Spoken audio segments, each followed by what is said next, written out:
Hi guys, it's Steve on the Guru Brew. This is number 2 to our CAD CAM series for beginners. So we're going to use the CAD software on our computer and draw some parts today.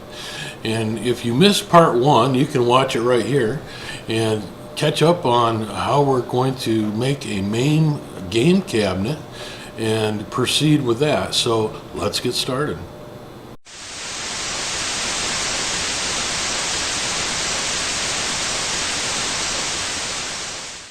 Okay, well, welcome to my new office. You've probably seen me do this table a couple weeks ago. I moved out my CAD machine to this area here, a little bit closer to the fire. Plus, I'm over here with my partner, my boy, and it's just a little more comfortable working here, so I hope you like our new setup. If you missed, like I said before, part 1, you can watch it here, and we'll put the link up again one more time, and that'll catch you up on things. So the first thing I'd like to introduce you to is the program that I use to draw some of these parts. Now, I use a program called Solidworks. Now, there are many free versions of different CAD packages for 3D that you can use. I just happen to have this one. I will put a few examples of some free ones in the links. Blender, OpenSCAD, OpenSCAD. Autodesk 123D Design is another one. So I'll put those links, and if you want to experiment with CAD, I would definitely start with the free ones. Keep in mind that most of the commands and the way that they work will be the same. So even though I'm working with SolidWorks and you might not have that program, it'll give you a pretty good idea of what to do in your own programs. Okay, so last time we talked about making this Mame arcade cabinet. I told you I was going to come up with some designs. Now, I found some examples here on my screen of some side views of some different arcade cabinets that are here, and we looked through these and tried to decide which styles we liked, and we kind of like this one here. Now, you have to keep in mind that we are doing the miniature version, which will be, with the Raspberry Pi, so the bottom of it will be cut off. So imagine this one here, like that, would be cut off at the bottom. So one other thing that we had to keep in mind was that we were using this monitor. This is a HP 15-inch monitor. So we are going with the dimensions on this, and we'll take the stand off here, and we'll be bolting it in the back with these screws. So this will be the actual monitor for our main cabinet, and then we'll put plexiglass in front of it, and then paint the plexiglass so it just looks like a black square on the outside. Another consideration on the size that we were able to make this is our CNC machine that we will be using, our physical machine bed, has a maximum cutting area of 20 inches. So we have to make it smaller than that. Now, of course, we could do it in multiple pieces, but for this exercise, I think 20 inches is fine, and so we're going to go with that. So we kind of like this design here, so we just loosely based what we've seen here, and I drew up this drawing here, and this is actual SolidWorks. We'll get into it more in a minute, but you can see the dimensions of my cabinet. Let me just go through this real quick. This 6-inch area here is actually the play area where the joysticks will be and the buttons. We still don't know if this is going to be a 1 or 2 player game yet. If you have any thoughts on this, leave us a comment what you think. We're still throwing it up in the air. And then this square here is built for our monitor, which is 9 inches tall, and you can see the 9 here. This area right up here is for a lit up marquee that will have a graphic that we'll have to produce with some bobs back here. It'll shine through, it'll look real nice. As well as maybe, we're not sure yet, maybe a coin counter down here on the bottom. We've already set up for it in our schematics, and we could add it very easily. And also, we were thinking that we would also like to have out the side of this a USB port that we could plug into to put an external keyboard. If we need to get into the operating system, we can just plug in a keyboard to this, or we could plug in a mouse, or we could plug in a flash card or a portable hard drive. So that's just another consideration. So this is what I have so far. If you notice, it's 19.5 inches tall, and that's just shy of our 20 limit on the actual router machine that we can use. So I'm going to start from here, and we're going to start building it out. We might make this video go a little bit faster in some areas and cut it out because I'm thinking in between, but I'll try to fill you in on the good parts. So the first thing I want to show you is how to make this look 3D. So let's do that now. Okay, so I'll show you how I drew all these lines here in a minute. But that's the important thing, is everything has to be drawn out and scaled properly. And the reason why is because you want proportionate sides and you don't want anything gone undone. So after I've got this done, I can go up here to my features and I can extrude it. And it's that simple, as I just tell it which way I'd like to extrude. And my material, the MDF that we're using, is a 1/2 inch thick. So if I put 0.5 in here for 1/2 inch thick, it just magically makes this thing 1/2 inch thick. See, just like that. Now if I came in here and I edited it and I said this was 2 inches thick, just for fun, you can see it makes it 2 inches. It's just that simple. Okay, let me go ahead and put that back real quick. 1/2 inch. So this is my left side, and I'm going to go ahead and call that my left side.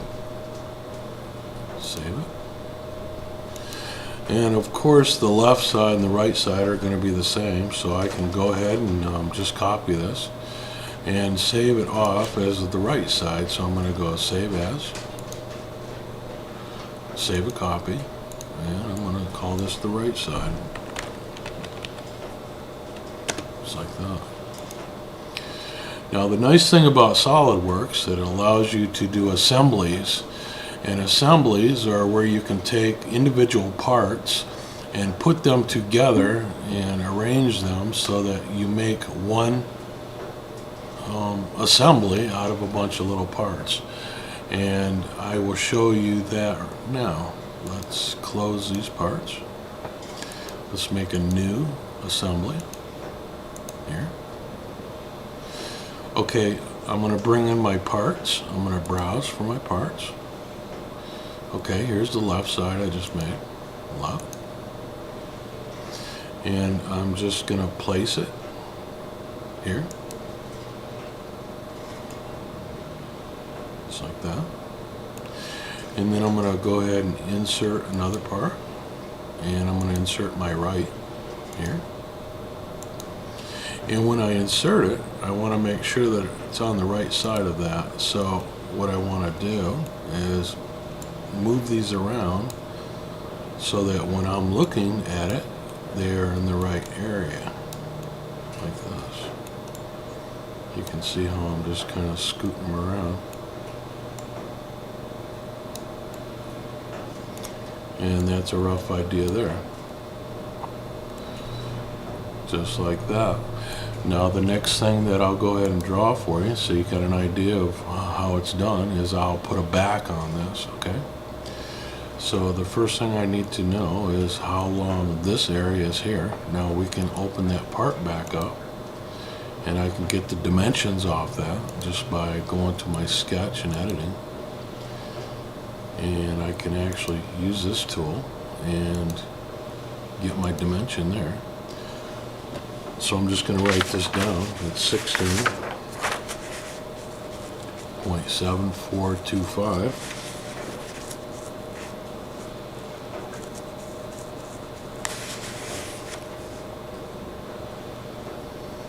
Okay. Close that. I'm going to go ahead and make a new part, and we're going to go ahead and make the back new. I'm just going to sketch. I'm going to start with this square here, and I'm going to draw on the front plane. Now these are all the different planes that you can draw on. When you're drawing a 3D, you'll actually use these planes. But right now we're just drawing in single D, so I always use the front plane here. Now there is a learning curve to this and all CAD packages for sure. I would honestly say that it's probably the steepest learning curve of any software that I've had to learn. So be prepared for that. It kind of doesn't work like you'd expect it to. And if you're used to Photoshop or those kind of packages, it's quite different. So just be prepared to know that the CAD package is fairly intense to learn, but it's not impossible.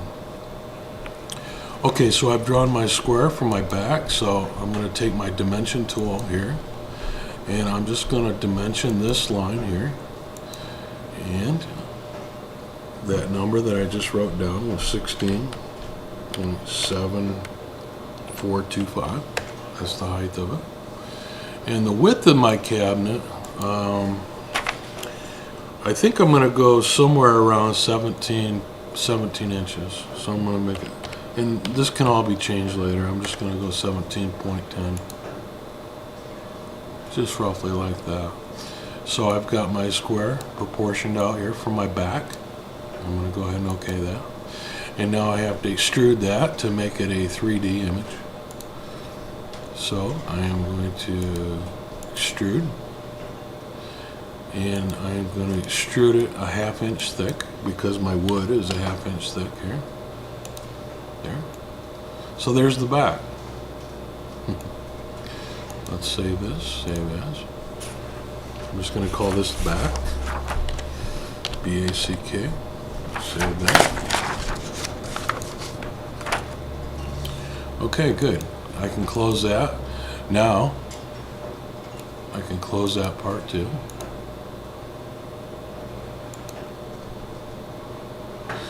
This is my assembly. I'm going to go ahead and bring my back in and add it to this assembly. So I'm going to insert a component. I'm going to find that back that I just drew. Here it is. There. And I'm going to just put it right here. Now here's the fun part about it. I've got to tell this CAD package how to connect all these parts, okay? So I know that I want this surface here to touch the backs of these. So the first thing I do is I use something called a mate. So I'm going to highlight this edge here. I want this edge to mate with this edge, okay? And see how that flips that. Now I can move it over like this, see? Now I want this line, this edge, to mate up with this edge. And it does, just like that. You see, I can still move it like this because I haven't restricted that yet. But let's fix that. Let's flip it up like this. Let's say that this edge, right there, whoops, get a hold of it here. Let's see if I can.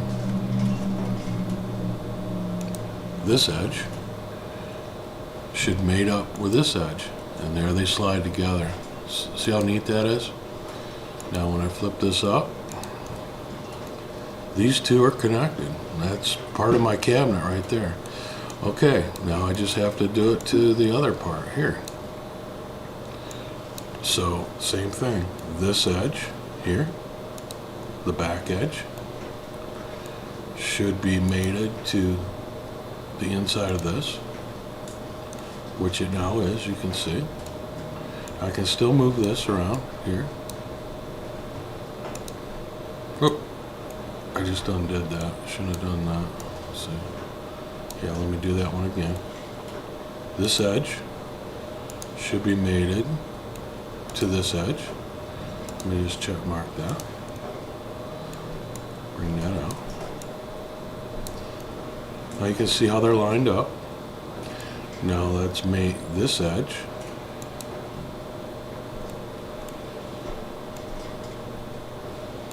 with this edge here. Okay. And the bottom. So this lines up. This edge should be mated to this edge, and it slides right in place. Okay, let's look at this thing. So this is what we've made so far. What do you think of that? It's pretty easy, right? So that's what I do. If I want to make a top panel, let's go ahead and do one more. I'll do the top panel. So what I want to do is, let's say I wanted to just put a piece of wood over the top of this whole thing right here. Well, the first thing I would do is get out my ruler here, go to my dimensions, and measure from here. Whoops, I missed it again. Measure this line over to here if I need to know how big that is. Let's try this again. From here to here. Yep, it's not working. Let me try it back here. From here to here. Okay, that's 17.10. Let's write that down. Okay, now I need to know how long it is from here to this point, right there. And that says 11.14. Okay, so there's my answer. So what I'm going to do is go up and save this so I don't lose it. I'm going to make a new part here, and this will be for the top of the cabinet. So I'm going to sketch here. I'm going to sketch on the front plane, and all I need for this is just a simple rectangle, and the dimensions of that rectangle, I just wrote them down here. This will be 11.14 by 17.10. So this should be the top of my cabinet here. Now, rectangles are very easy to do. When you get more complex shape, they take a little bit longer, but it's still the same idea. So I'm going to go ahead and OK that. Now I'm going to extrude it out so it's 3D. I'm going to extrude this. And I'm going to extrude it 1/2 inch for my wood size, 0.5. So there's my top. Okay, let's save it, save as. Let's call it top. TL here. Save. Okay, let's close that. I'm back to my assembly here. Let's see if this top fits on there. Let's go ahead and put it on there. So I will take this edge here and mate it with this edge here.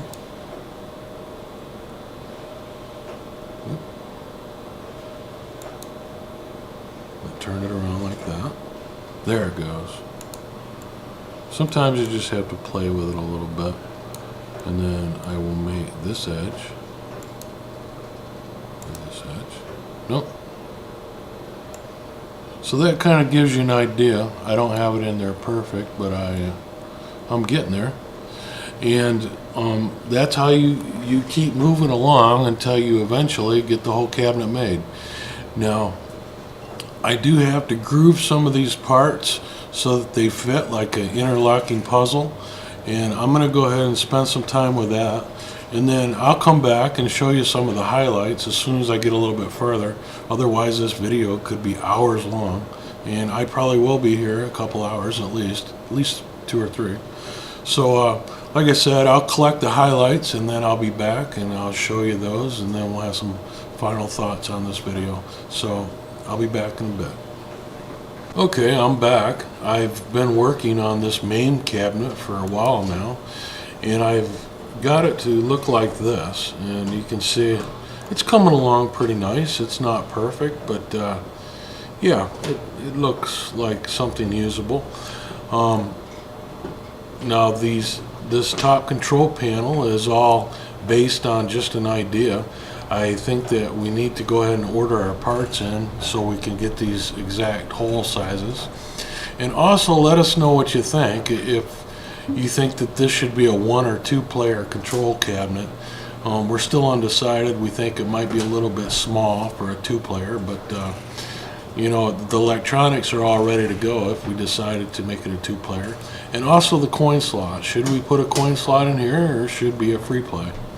So, you know, let us know your comments on it. So I wanted to show you a few more things that might become of interest if you're doing your own CAD work. There's a website that you can go to, and it's here. It's called 3D Content Central, and you can type in what you're looking for, and it works on a lot of common items. Now we're going to be using a PC power supply for this cabinet to supply 5 and 12 volts to the boards and various things. So I was just looking through here, and these are all user contributed, and so you want to check the dimensions on the drawing because they might be wrong. But I've had pretty good luck with these, and there's also some from different companies, like for instance the manufacturer of this plug here might have submitted this. I kind of like this PC power supply here, so I downloaded it, and I can bring it right into my actual drawing just by inserting the component here. I'll browse to, there it is here. So you can see this is my power supply that I downloaded, and I can mate it. Let's see if I mate this to the back, and I can flip this around. There we go, just like that.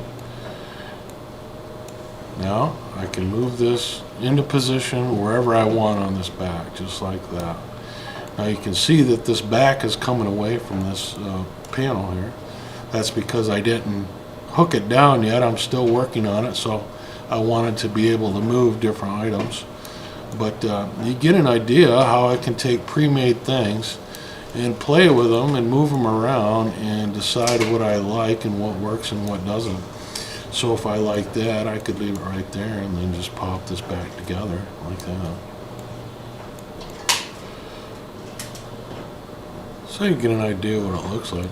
If you hear some crunching going on in the background, that's my dog. She has a rawhide bone back there she's working on, so I apologize for that. Now, if I wanted to open this part up here, this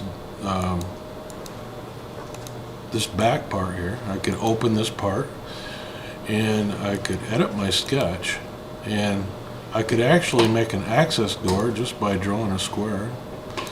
I won't size it out or anything, I'm just demonstrating. Then it leaves a hole, and then I can close that, save. And then there's my access door there. And then I could build another part for the door and then put the hinges on and actually hook it on. And that way we could service the back of this. So I would have to dimension this and everything to make sure it was perfect, but I was just showing you. I don't know that we're going to put a base on this. I don't know if it needs one. I think feet might be a good idea, but it's still up in the air. Okay, so we're going to leave it like this for this class. This is only number 2. This will probably go to, I expect, probably 5 classes before the final reveal of the whole thing. So next week, I am going to have my final plans drawn up, and we're going to talk about making G-code to actually cut these parts out, and that's another program that we use called Mastercam, and we will be using that to size the wood and tell them what kind of bits to use. And then the class after that, we'll get into the machines. So we're getting closer. This design process does take a while, and I will use these following few days before the next class to make sure that this is properly sized and ready to go. And then we'll meet you back here again next time I make a class, which should be in about a week. So I hope you got some use out of this class. If you have questions, I'm sure I left a lot of stuff out. I'm trying to remember everything, but it's a little tough. Just write me a comment and I'll try to answer it the best I can. And we'll see you next time. So thanks for watching. Take care of yourself. Don't forget to rate and subscribe. We'll see you. Hey guys, this is Steve. Thanks for watching. Hey, don't forget to subscribe if you like this video, and be sure to rate and comment. See ya.